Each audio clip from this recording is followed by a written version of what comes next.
Hello दोस्तों, नमस्कार। स्वागत है आपका हमारे यूट्यूब चैनल सम्राट एजुकेशन में। दोस्तों, आज की इस वीडियो में आप लोगों को बीएससी एग्रीकल्चर 6 सेमेस्टर की एक विषय क्रॉप इम्प्रूवमेंट सेकेंड रबी क्रॉप का आंसर की देने वाला हूं, जिसका एग्ज़ाम आप लोगों का कल हुआ था। ठीक है, तो अब से जिस भी एग्ज़ाम का या पेपर का आंसर की आएगा, एग्ज़ाम की एक दिन बाद आएगा, क्योंकि एग्ज़ाम एक दिन आप शाम को 6:30 बजे पेपर आता है। ठीक है, उसके बाद उसको सॉल्व करने में कराने में बहुत टाइम लग जाता है और बहुत सारा क्वेश्चन गलत भी हो जाता है। ठीक है, जल्दी जल्दी में।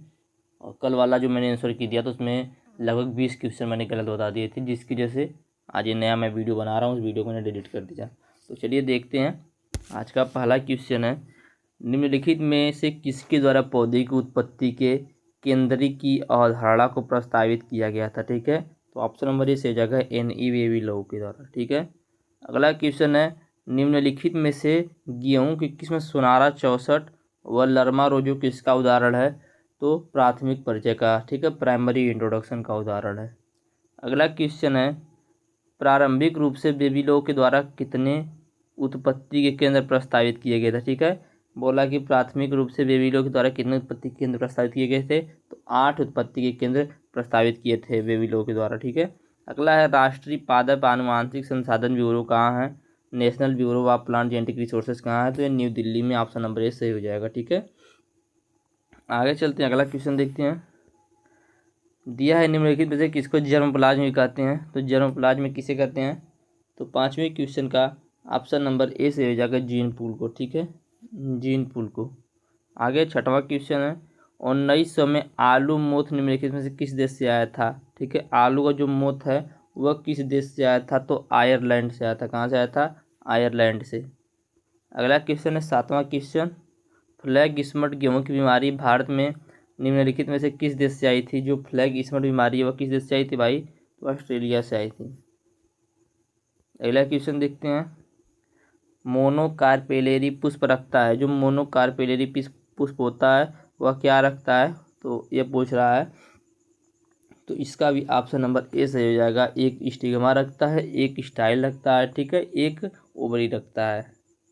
आगे है नवा क्वेश्चन, निम्नलिखित में से कौन शंकर कौर्ण के पिता जाने जाते हैं, तो GH Shull. Option number A से हो जाएगा GH सॉल।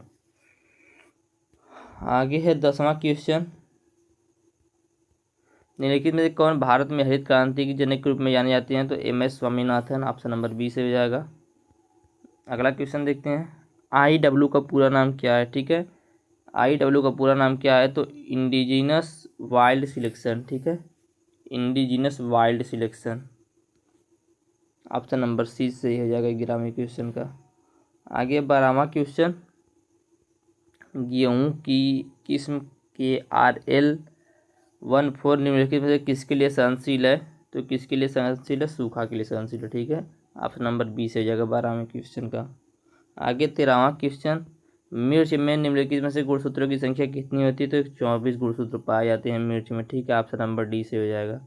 अगला है 14वां क्वेश्चन, चिली में कितने पुंकेसर पाए जाते हैं। जो मिर्च होता है उसमें कितने पुंकेसर पाए जाते हैं, तो मिर्च में 5 पुंकेसर पाए जाते हैं। ठीक है, आगे अगला क्वेश्चन, एंथेसिस का निम्नलिखित में से कौन सा अर्थ है। एंथेसिस क्या होता है, बोला यही, तो पुष्प का खिलना, ओपनिंग फ्लावर ही एंथेसिस कहलाता है। 16वां क्वेश्चन है, निम्नलिखित में से कौन सा इमास्कुलेशन का अर्थ है। ठीक है, अपरिपक्व पुंकेसर को निकालना। ऑप्शन नंबर ए सही हो जाएगा। ठीक है, 16वें क्वेश्चन का ऑप्शन नंबर ए सही हो जाएगा। आगे 17वां क्वेश्चन, लाइकोपर्सिकम स्कुलेंटम निम्नलिखित में से किस परिवार से संबंधित है, तो किस परिवार से संबंधित है भैया, सोलेनेसी परिवार से। ठीक है, सोलेनेसी कुल से संबंधित है। किसका साइंटिफिक नेम है आप लोग बताइएगा।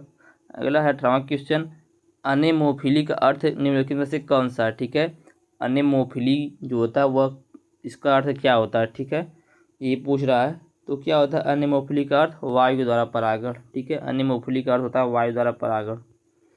अगला क्वेश्चन है, सूरजमुखी में से सूरजमुखी में किससे संबंधित है। ठीक है, जो सूरजमुखी वो किससे संबंधित होता है, तो सूरजमुखी होता है जो वो क्रॉस पॉलिनेशन से संबंधित होता है। ठीक है, क्रॉस पॉलिनेशन से संबंधित होता है। अगला है, मटर का जन्म स्थान निम्नलिखित में से कौन सा है, तो मटर का जन्म स्थान कहाँ पर है, साउथ वेस्ट एशिया। ठीक है, 20वें क्वेश्चन का ऑप्शन नंबर 20 हो जाएगा साउथ वेस्ट एशिया। अगला है, जौ निम्नलिखित में से किससे संबंधित है, तो जौ किससे संबंधित है भाई, जो भी जो होता है वह स्वपरागण से संबंधित होता है, ठीक है, जो स्वपरागण से संबंधित होता है। अगला है 22वां क्वेश्चन, गेहूं के पौधे की प्रत्येक फ्लोरेट निम्नलिखित में से किससे संबंधित होती है। गेहूं के पौधे में जो विभिन्न फ्लोरेट होती है वह किससे संबंधित होती है, तो वह बाइसेक्सुअल द्विलिंगी से संबंधित होती है, ठीक है। 22वें क्वेश्चन का ऑप्शन नंबर बी सही हो जाएगा। अगला क्वेश्चन है हेक्साप्लॉइड गेहूं में कितने गुणसूत्र पाए जाते हैं, ठीक है। जो हेक्साप्लॉइड गेहूं होता है उसमें कितने गुणसूत्र पाए जाते हैं, 42 गुणसूत्र पाए जाते हैं। ऑप्शन नंबर डी सही हो जाएगा, ठीक है। अगला क्वेश्चन है नरबंधता का उपयोग निम्नलिखित में से किससे संबंधित होता है।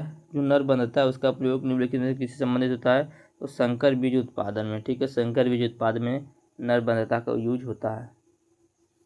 24वें क्वेश्चन का ऑप्शन नंबर बी सही हो जाएगा। आगे 25वां क्वेश्चन वंशानुगत विविधता पैदा निम्नलिखित में से किसके द्वारा होता है, ठीक है। वंशानुगत विविधता जो होता है वह किसके द्वारा होता है, तो उत्परिवर्तन के द्वारा भी होता है, जीनों के पुनर्संयोग के द्वारा भी होता है, बहुगुणता के द्वारा भी होता है, और मतलब कहने का ऑप्शन नंबर डी सही हो जाएगा, ठीक। 25वें क्वेश्चन का आगे 26वां क्वेश्चन क्षैतिज प्रतिरोध निम्नलिखित में से किससे संबंधित है, तो सभी देशों के विरुद्ध प्रतिरोध के लिए, ठीक है, अगेंस्ट ऑल रेसेस, ठीक है। ऑप्शन नंबर बी सही हो जाएगा। अगला है 27वां क्वेश्चन निम्नलिखित में से प्राकृतिक चयन का सिद्धांत किसने दिया है, ठीक है। प्राकृतिक चयन का सिद्धांत डार्विन ने दिया है, ठीक है। अगला है 28वां क्वेश्चन ब्रीडर सीड निम्नलिखित में से किसके द्वारा तैयार किया जाता है, ठीक है। ब्रीडर सीड जो होता है वह किसके द्वारा तैयार किया जाता है, तो प्लांट ब्रीडर के द्वारा, ठीक है। ऑप्शन नंबर सी सही हो जाएगा 28वें क्वेश्चन का। आगे 29वां क्वेश्चन जब कोई अंड कोशिका बिना निषेचन के सीधे भ्रूण में परिवर्तित हो जाता है तो इसको क्या कहते हैं, ठीक है। जब कोई अंड कोशिका बिना निषेचन किए सीधे भ्रूण में परिवर्तित हो जाता है उसको पार्थियोजेनेसिस कहते हैं, ठीक है, पार्थिनोजेनेसिस कहते हैं। ऑप्शन नंबर बी सही हो जाएगा, ठीक है। इसका ऑप्शन नंबर ए भी हो सकता है, इसमें कन्फ्यूजन है, ऑप्शन नंबर बी सही रहेगा। आगे 30वां क्वेश्चन आलू का प्रवर्धन निम्नलिखित में से किसके द्वारा किया जा सकता है, तो इसका ऑप्शन नंबर डी सही हो जाएगा, उपरोक्त सभी के द्वारा, ठीक है। 30वें क्वेश्चन का ऑप्शन नंबर डी सही हो जाएगा।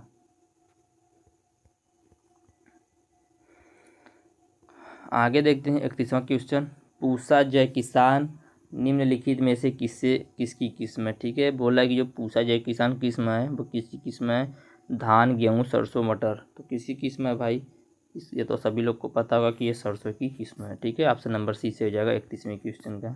आगे 32वां क्वेश्चन देखते हैं निम्नलिखित में से कौन संतति एक ही पौध की है, ठीक है। कौन संतति एक ही पौध की है, ठीक है। ऑप्शन में दिया inbred line, pure line, clone, उपरोक्त सभी, तो इसका ऑप्शन नंबर बी से जगह प्योर लाइन जो होता है वह एक ही संतति का पौधा, ठीक है, एकल संतति इसमें उगाते हैं, ठीक है। अगला है निम्नलिखित में से न्यूक्लियस बीज के संबंध में सही है, न्यूक्लियस बीज के संबंध में क्या सही है ये पूछा है। तो देखिए न्यूक्लियस बीज जो होता है वह सभी श्रेणी के बीजों का स्रोत होता है, ठीक है।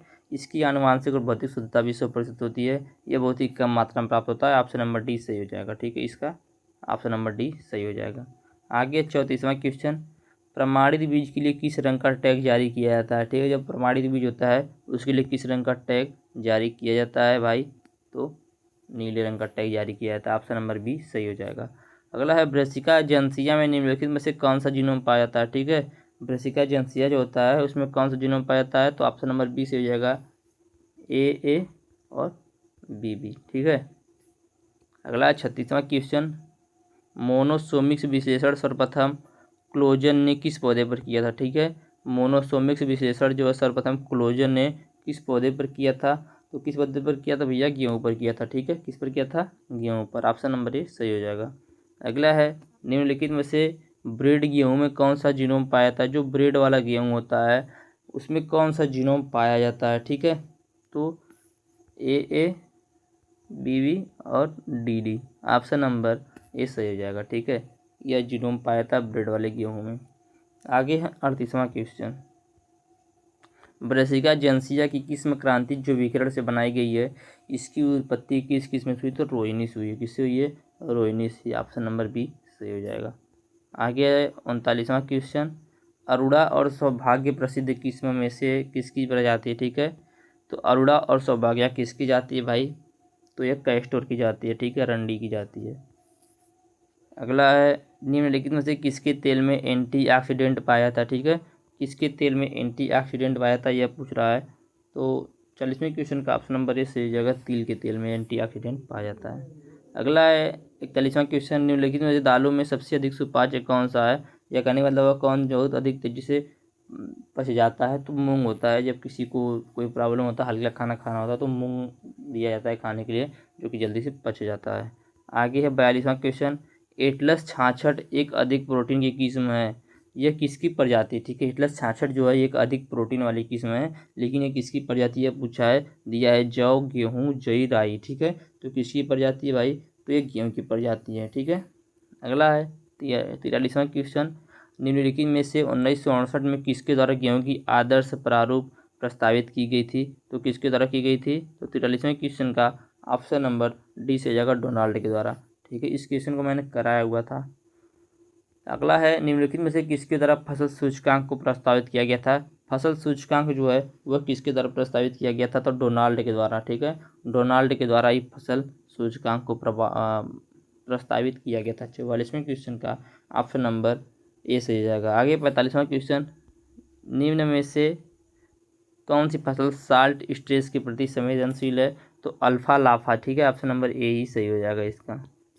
आगे 46वां क्वेश्चन, निम्नलिखित में से किस प्रकार के पौधे में रंध्र केवल रात में खुलते हैं। ठीक है, किस प्रकार के पौधे में रंध्र केवल रात में खुलते हैं, तो जीरोटाइप, मेसोफाइट, कैम और हेलोफाइट। ठीक है, कौन सा पौधा होता है जिसमें रात में खुलते हैं भाई, तो कैम प्लांट में। ठीक है, कैम प्लांट में जो रंध्र होते हैं, जो इसको स्टोमेटा होते हैं, वह रात में खुलते हैं। ठीक है, अगला 47वां क्वेश्चन, निम्नलिखित में से कौन सा हार्मोन स्ट्रेस हार्मोन के रूप में जाना जाता है। ठीक है, कौन सा हार्मोन है जो स्ट्रेस हार्मोन के रूप में जाना जाता है, तो एब्सिसिक एसिड। ठीक है, ऑप्शन नंबर ए से हो जाएगा, एब्सिसिक एसिड।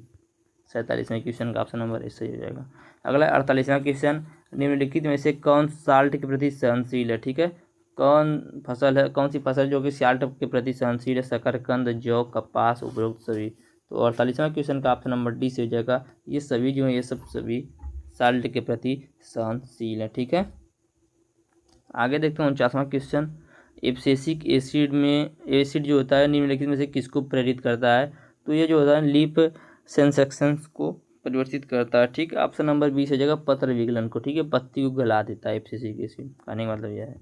अगला है 50वां क्वेश्चन, निम्नलिखित में से कौन सा गुण ऑक्ज़ैलोफाइट पौधे में पाया जाता है। ठीक है, जो ऑक्ज़ैलोफाइट पौधे होते हैं उनमें कौन सा गुण पाया जाता है इनमें से, तो उसके अंदर जो होता है ना, ये उच्च अम्ल असहनशील होता है। ठीक है, उच्च अम्ल को सहने की क्षमता उसके अंदर नहीं होती है। ऑप्शन नंबर 20 सही हो जाएगा 50वें क्वेश्चन का।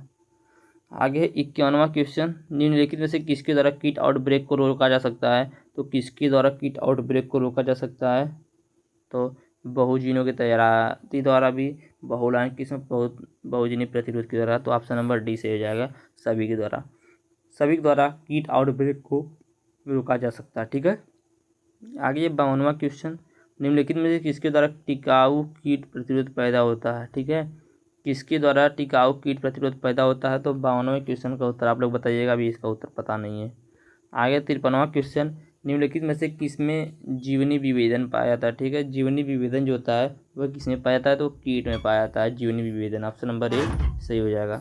आगे 54वां क्वेश्चन, बीमारी प्रतिरोध निम्नलिखित में से किसका कार्य है। जो बीमारी प्रतिरोध होता है, डिजीज रेजिस्टेंस होता है, वह किसका फंक्शन होता है, किसका कार्य होता है, तो ऑप्शन नंबर दिया होस्ट जीनोटाइप, वातावरण होस्ट और रोगाणु जीनोटाइप, पैथोजन जीनोटाइप। ठीक है, तो कौन सा सही रहेगा इसमें, ऑप्शन नंबर सी सही रहेगा, होस्ट एंड पैथोजन जीनोटाइप। ठीक है, अगला है 55वां क्वेश्चन, निम्नलिखित में से किसके द्वारा बीमारी प्रति यूनिट क्षेत्रफल में बायोमास को घटाती है, तो पौधे को मारकर, पत्ती के उत्तकों को नष्ट करके, जनन अंगों को नष्ट करके। ऑप्शन नंबर डी से हो जाएगा, उपरोक्त सभी। ठीक है, आगे 56वां क्वेश्चन, किसके द्वारा बूम एवं बस्ट की अवधारणा प्रस्तुत की गई थी। ठीक है, किसके द्वारा बूम और बस्ट की अवधारणा प्रस्तुत की गई थी, तो प्रिस्टले के द्वारा ही बूम और बस्ट की अवधारणा प्रस्तुत की गई थी। ऑप्शन नंबर बी से हो जाएगा। आगे 57वां क्वेश्चन है, बीमारी निम्नलिखित में से किसके द्वारा पैदा की जाती है, तो बीमारी जो होता है लगभग सभी के द्वारा पैदा किया जाता है, इसलिए ऑप्शन नंबर डी से हो जाएगा। जीवाणु भी पैदा करती बीमारी, निमेटोड के द्वारा बीमारी होता है, विषाणु के द्वारा भी होता है, कवक के द्वारा भी होता है। ठीक है, तो सभी बीमारी पैदा करती है, इसलिए ऑप्शन नंबर डी सही हो जाएगा 57वें क्वेश्चन का। आगे 58वां क्वेश्चन है, निम्नलिखित में से किसके ऊपर आर्थिक विषमता निर्धारित की जाती है। आर्थिक विषमता जो होती है वह किसके ऊपर निर्धारित की जाती है, ये क्वेश्चन पूछा है, तो इसका ऑप्शन नंबर यही से हो जाएगा, बेस्ट कमर्शियल वैरायटी। ठीक है, बेस्ट कमर्शियल वैरायटी जो होता है उससे जो आर्थिक विषमता है, ठीक है, economic heterosis estimated over which of the following, जो ऑप्शन नंबर ए है उसका सही हो जाएगा, बेस्ट कमर्शियल वैरायटी, ठीक है। आगे है 59वां क्वेश्चन। निम्नलिखित में से सर्वप्रथम भिन्नाश्रय का उपयोग किसमें किया गया था? तो डबल क्रॉस में किया गया था, ऑप्शन नंबर ए सही हो जाएगा, ठीक है, किसमें? डबल क्रॉस में। अगला है 60वां क्वेश्चन। संकर प्रजाति सर्वप्रथम किस फसल में उपयोग की गई थी? जो संकर वैरायटी सबसे पहले किस फसल में प्रयोग की गई थी? तो मक्के में की गई थी, ऑप्शन नंबर बी सही हो जाएगा। आगे है 61वां क्वेश्चन। निम्नलिखित में से किसके द्वारा भिन्नाश्रय को स्थिर किया जा सकता है? ठीक है, किसके द्वारा जो भिन्नाश्रय है उसे स्थिर किया जा सकता है? तो वानस्पतिक प्रवर्धन के द्वारा भी किया जा सकता है, एपोमिक्सिस के द्वारा भी किया जा सकता है, बैलेंस लेथल सिस्टम के द्वारा, संतुलित धातक प्रणाली के द्वारा भी किया जा सकता है। ऑप्शन नंबर डी सही रहेगा इसका 61वें क्वेश्चन का, ठीक है। आगे 62वां क्वेश्चन। वानस्पतिक प्रवर्धन वाली फसलों में निम्नलिखित में से कौन सा गुण पाया जाता है? ठीक है, बोला कि जो वानस्पतिक प्रवर्धन वाली फसल होती है, एक्सेसिवली प्रोपगेटेड क्रॉप होता है, उसमें कौन सा गुण पाया जाता है? इनमें से बोला है ज़्यादातर बहुवर्षीय होता है, अधिक भिन्नता होती है, समान बहुगुणता होता है, उपयुक्त सभी होता है। तो ये इसका कहाँ से हो जाएगा? ऑप्शन नंबर डी से हो जाएगा, उपयुक्त सभी, ठीक है। ये सभी गुण पाया जाता है किसमें? वानस्पतिक प्रवर्धन वाली फसल में। ज़्यादातर बहुवर्षीय हो जाते हैं, अधिक भिन्नता होती है, समानता बहुगुणता होती है, ठीक है। अगला क्लोन अमर होते हैं, निम्नलिखित में से अर्थ कौन सा सही है? ठीक है, क्लोन अमर होते हैं, इनमें से कौन सा अर्थ सही है? तो क्लोन नहीं मरते, क्लोन को निकाला नहीं जा सकता, क्लोन की जीनोटाइप जो होता है वह समय के साथ नहीं बदलता, ठीक है, क्लोन का जो जीनोटाइप होता है वो समय के साथ नहीं बदलता, ऑप्शन नंबर सी सही हो जाएगा 63वें क्वेश्चन का, ठीक है। आगे 64वां क्वेश्चन है। निम्नलिखित में से किसके द्वारा क्लोन में आनुवांशिक विविधता उत्पन्न होती है? ठीक है, किसके द्वारा क्लोन में आनुवांशिक विविधता उत्पन्न होती है? तो रिकम्बिनेशन के द्वारा भी, मैकेनिकल मिक्सचर के द्वारा, सोमैटिक म्यूटेशन के द्वारा भी, और ऑप्शन नंबर डी इसका सही हो जाएगा, ठीक है। 64वें क्वेश्चन का ऑप्शन नंबर डी सही हो जाएगा। आगे है 65वां क्वेश्चन। निम्नलिखित में से कौन कली चैन से संबंधित है? ठीक है, कौन कली चैन से संबंधित है? तो CO 1148, ठीक है, CO 1148 जो है वह कली चैन से संबंधित है, ठीक है, बर्ड सिलेक्शन से संबंधित है। आगे देखते हैं 66वां क्वेश्चन। निम्नलिखित में से नोबलाइजेशन किससे संबंधित है? तो जो नोबलाइजेशन है वह किससे संबंधित है भैया? यह तो आप लोग को पता ही होगा, गन्ने से संबंधित है, गन्ने का नोबलीकरण किया गया था, ठीक है। अगला है निम्नलिखित में से कौन सा रिपुंसन का मुख्य उद्देश्य है? ठीक है, इमास्कुलेशन का मुख्य उद्देश्य क्या है? इमास्कुलेशन का मुख्य उद्देश्य क्या है? तो स्वपरागण को रोकना, ठीक है, स्वपरागण को रोकना इमास्कुलेशन का मुख्य उद्देश्य होता है। आगे 68वां क्वेश्चन है। निम्नलिखित में से कौन सा राई का वानस्पतिक नाम है? तो राई का वानस्पतिक नाम क्या है भाई? तो राई का वानस्पतिक नाम है सिकेल सीरियल, ठीक है, सिकेल सीरियल राई का बोटेनिकल नेम है, ठीक है। 68वें क्वेश्चन का ऑप्शन नंबर सी सही हो जाएगा। अगला है गेहूं में निम्नलिखित में से क्वालिटी विशेषता कौन सी है? गेहूं में कौन सी क्वालिटी विशेषता पाई जाती है? तो उससे चपाती बना सकते हैं, ठीक है, milling quality, baking quality, option number D सही हो जाएगा, ठीक है। 69वें क्वेश्चन का ऑप्शन नंबर डी सही हो जाएगा। आगे 70वां क्वेश्चन। निम्नलिखित में से कौन सा उद्देश्य असंगजनन द्वारा प्राप्त किया जा सकता है? ठीक है, कौन सा उद्देश्य है जो कि एपोमिक्सिस द्वारा प्राप्त किया जा सकता है? तो भिन्नाश्रय को स्थिर करना, ठीक है, fixation of heterosis, production of homozygous line, ठीक है, development of phenotypically stable plant, option number D सही हो जाएगा सही, ठीक है। 70वें क्वेश्चन का ऑप्शन नंबर डी सही हो जाएगा। आगे है 71वां क्वेश्चन। निम्नलिखित में से कौन सा परागण गेहूं में पाया जाता है? तो भैया गेहूं में कौन सा परागण होता है? तो गेहूं में स्वपरागण होता है, ठीक है, गेहूं में 71वें क्वेश्चन का option number A, option number B सही रहेगा 71वें क्वेश्चन का, ठीक है, गेहूं में स्वपरागण पाया जाता है, ऑप्शन नंबर बी सही रहेगा। आगे 72वां क्वेश्चन। आलू एक संशोधित तना निम्नलिखित में से इसको क्या कहते हैं? ठीक है, आलू एक संशोधित तना है, निम्नलिखित में से इसे क्या कहते हैं? तो इसे कंद कहते हैं, ऑप्शन नंबर बी सही हो जाएगा, ठीक है, ऑप्शन नंबर बी सही हो जाएगा। आगे 73वां क्वेश्चन। सूरजमुखी की उत्पत्ति निम्नलिखित में से कहाँ हुई है? तो अमेरिका केंद्र में हुई, ठीक है, कहाँ पर हुई है? अमेरिका में हुई है, ठीक है। अगला है 74वां क्वेश्चन। निम्नलिखित में से जैव विविधता के कम होने का कौन जिम्मेदार है? तो जैव विविधता जो कम होता है वो किसी कारण होता है? वनों के कटाव के कारण, जैविक शिकार के कारण भी होता है, प्राकृतिक आवासों के नष्ट होने के कारण भी होता है। तो ऑप्शन नंबर डी सही रहेगा 74वें क्वेश्चन का भी। और आगे 75वां क्वेश्चन, पौधों में सभी व्यावसायिक लक्षण निम्नलिखित में से किसके द्वारा नियंत्रित होते हैं? पौधों में जो व्यावसायिक लक्षण होते हैं वह किसके द्वारा नियंत्रित होते हैं, यह क्वेश्चन पूछ रहा है। तो बहुविकल्पित जीनों द्वारा, ठीक है, मल्टीपल एलील के द्वारा होते हैं, ठीक है। तो ये आपके 75 क्वेश्चन हो गए जो कि मैंने आप लोगों को करवा दिए। उम्मीद करते हैं आप लोगों को क्वेश्चन जो है समझ में आया होगा और अच्छा खासा क्वेश्चन आप लोगों का सही होगा। और यदि आप लोगों को वीडियो अच्छा लगा तो वीडियो को लाइक कीजिएगा, चैनल को सब्सक्राइब कीजिएगा, अपने दोस्तों के पास शेयर जरूर कीजिएगा। अगले सब्जेक्ट का वीडियो चाहिए तो कमेंट में नेक्स्ट वीडियो जरूर लिखिएगा। धन्यवाद। जय हिंद।